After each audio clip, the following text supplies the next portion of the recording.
Nowadays, the Italian Royal Army's tanks are notorious for their insufficient armament, especially during the Second World War.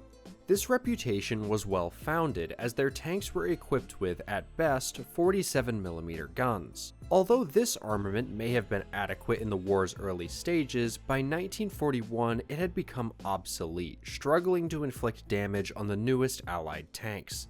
The introduction of the self-propelled Semovente series, which featured larger caliber guns, somewhat alleviated the issue. However, combat experience against the Soviets in 1941 revealed the need for even more powerful weaponry. Consequently, by the end of that year, the Italians were forced to address the inadequacy of their arsenal, and so they commenced work on mounting a modified 90mm anti-aircraft gun onto an M41 tank chassis, resulting in the creation of the Semovente M41M 9053. Despite offering a substantial enhancement in offensive capabilities, only 30 units were produced, limiting their impact on the war. The individual credited for the inception of this vehicle was Colonel Sergio Berlesi, a distinguished Italian vehicle designer and member of the Artillery Technical Service. In 1940, Berlesi undertook a tour of various German military vehicle production facilities where he encountered a rare SDKFZ-8 half-track equipped with the formidable 8.8cm flat gun, leaving a profound impression on him. Upon his return to Italy, he proposed the development of a similar vehicle, a suggestion met with keen interest by the Italian Army's high command owing to Berlesi's esteemed reputation. However, the project encountered an immediate setback, as Italy lacked half-track vehicles at the time. Consequently, on 12 January 1941, the Italian Royal Army's High Command tasked Ansaldo Fossati with mounting a 90mm anti-aircraft gun on any suitable truck chassis as an interim measure. Subsequently, on 10 March 1941, two prototypes, each mounted on a different truck chassis, were presented to the Royal Army. Despite being put into production, it was evident to the Italians that these vehicles, lacking armor and a track chassis, were merely temporary solutions to a worsening problem. In light of the lessons learned from the Eastern Front in 1941, the Italians recognized the pressing need for a fully tracked vehicle equipped with formidable weaponry capable of countering the latest Soviet tanks. By the end of that year, Ansaldo embarked on the development of such a vehicle armed with a 90mm gun. However, photographic evidence suggests that Ansaldo had already been working on this project for some time, with a wooden mock-up having been completed as early as November 1941. By early January 1942, a new wooden mock-up of a 90mm armed vehicle based on the M1441 tank chassis was finalized. The tank's hull underwent significant modifications, prompting a change in its official designation from M41 to M41M, with the second M meaning modified. The gun was positioned at the rear of the vehicle, mounted on a trunnion attached to a gun shield. To accommodate the gun, the engine was located centrally within the hull, with both a driver and a commander positioned ahead of the engine compartment. The initial prototype was completed by late February and underwent testing on 5 March 1942. It became immediately apparent that the existing protection for the gun crew was insufficient, prompting the development of a new shield. This updated shield extended from the front to the sides and roof of the gun breech, significantly improving the protective coverage for the crew. Moreover, it allowed for the installation of radio equipment on the internal side of the armored plates. Consequently, this vehicle was designated as the Semovente M41M 9053. The vehicle's hull consisted of a front-mounted transmission, followed by the driver's compartment, engine, and the fighting compartment at the rear. Apart from the fighting compartment, the rest of the vehicle was fully enclosed. At the front, two rectangular hatches provided entry points for the driver and commander. Behind them, access hatches led to the engine compartment. The hull was extended by approximately 17 centimeters to accommodate the new armament and to improve ergonomics for the crew inside. Towards the rear, beneath the gun pedestal, two rectangular doors housed the inboard ammunition. This vehicle was equipped with a semi-elliptical leaf spring suspension system which was considered outdated and limited its top speed. Each side featured 4 bogies with 8 rubber road wheels paired in 2 suspension units. Due to the elongated chassis, the rear bogie was positioned slightly further back to better support the gun's weight. Drive sprockets were located at the front, while idlers equipped with modified track tension adjusters were situated at the rear. Additionally, 3 rubber return rollers were present on each side. Powered by a 145 horsepower at 1900 RPM Fiat SPA 15T model 1941 diesel engine, the Semovente M41M boasted a maximum speed of 35 km per hour, 22 miles per hour on good roads, which decreased to 25 km per hour, 16 miles per hour off-road. It had a total weight of 15.7 tons. The armor of the Semovente M41M provided frontal protection of up to 30 mm, predominantly arranged vertically. The hull sides and rear were shielded by 25 mm of armor, while the roof of the driving compartment consisted of 15 mm plates. Additionally, the engine compartment's roof featured 10 mm plates, and the vehicle's floor was constructed from 6 mm thick metal. The vehicle's armor, bolted to an internal frame, facilitated swift construction and simplified replacement of damaged plates compared to models with welded or cast armor. However, this method added weight and somewhat compromised the armor's effectiveness. The frontal gun shield featured a lightly armored 30mm plate angled at 29 degrees, while the side and top boasted thicknesses of 15mm.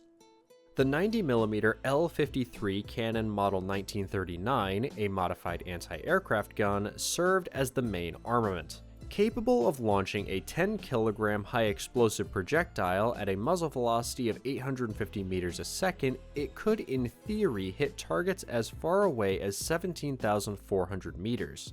Additionally, it could fire an 11.1 kilogram armor-piercing round with a muzzle velocity of 773 meters per second, penetrating 123 millimeters of flat armor at a distance of 1 kilometer. The gun had a maximum rate of fire of 19 rounds per minute. Its elevation ranged from -5 degrees to +19 degrees, while the traverse spanned 45 degrees on both sides.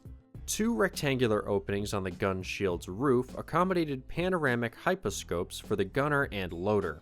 Adjacent to these were cranks for manual gun traverse and elevation due to the limited available space precluding the installation of an electric drive for these operations.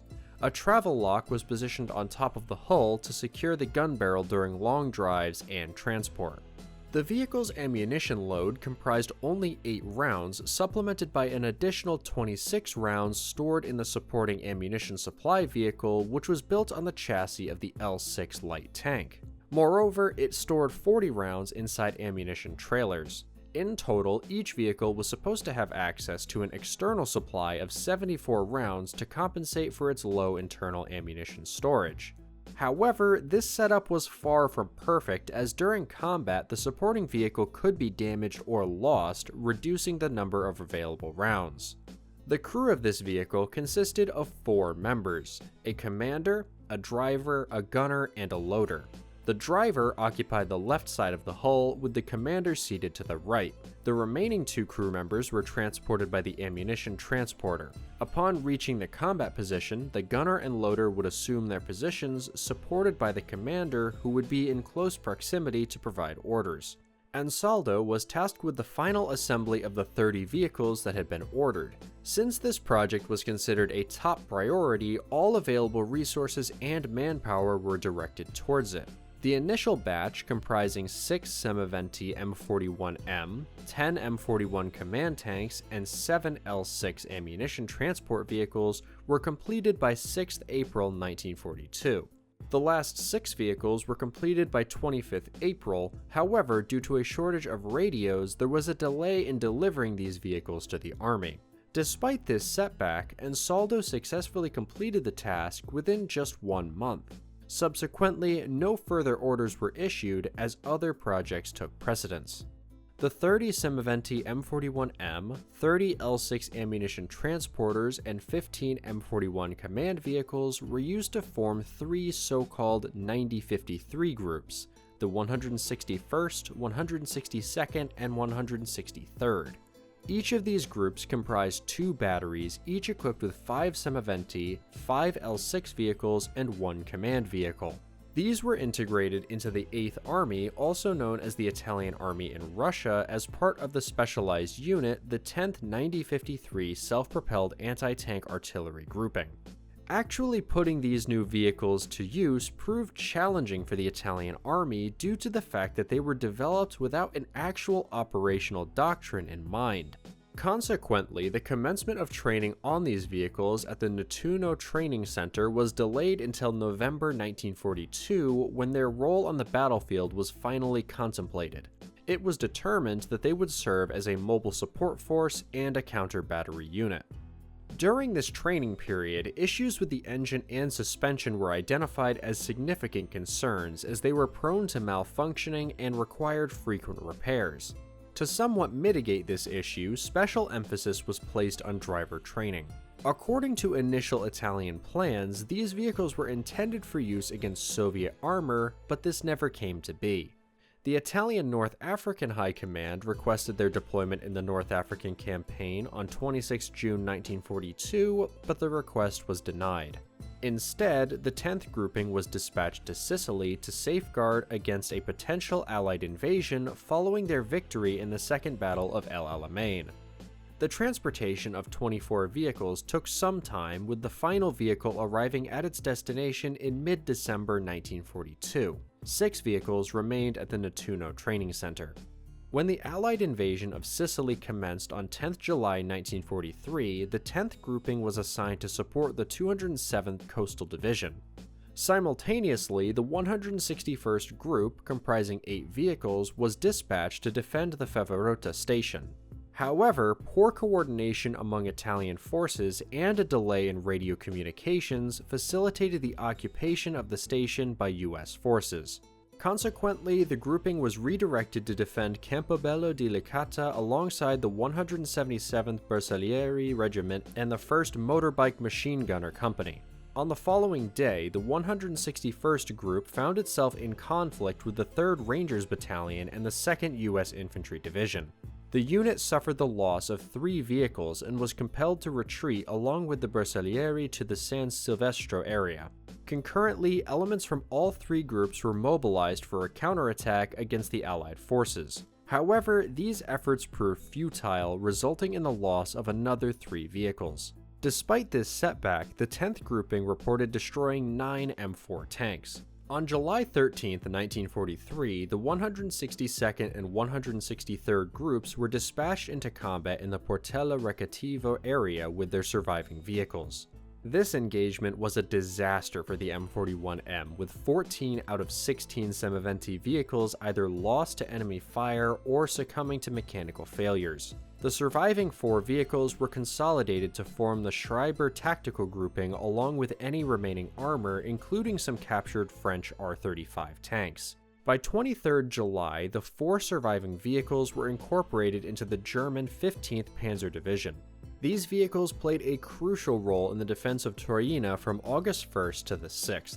Initially, the Germans successfully halted the Allied advance. However, after launching 25 counterattacks over 5 days, exhausted German and Italian forces retreated during the night between 5th and 6th of August 1943. The remaining 3 Semoventi M41Ms expended their final rounds near Cesaro. Only 2 of them managed to reach Messina by August 18th, where they were subsequently abandoned. Regrettably, they were not transported to Calabria, likely due to time constraints. Following this event, the Semovente M41M de 9053 saw no further service within the Italian military. After the armistice, the Germans captured the 6 Semoventi that remained in Nettuno. These vehicles were then assigned to the 26th Tank Regiment of the 26th Panzer Division. However, they were sparsely used due to their mechanical issues. This concludes our video on the mighty but doomed Semovente M41M de 9053. What are your thoughts on this Italian glass cannon? Do you believe it would have been effective if deployed in North Africa or the Soviet Union? Share your opinions in the comments section. If you enjoyed this video, I encourage you to subscribe so you don't miss future content. If you'd like to contribute further, consider supporting the Tanks Encyclopedia on Patreon or PayPal to help them continue to create videos like this.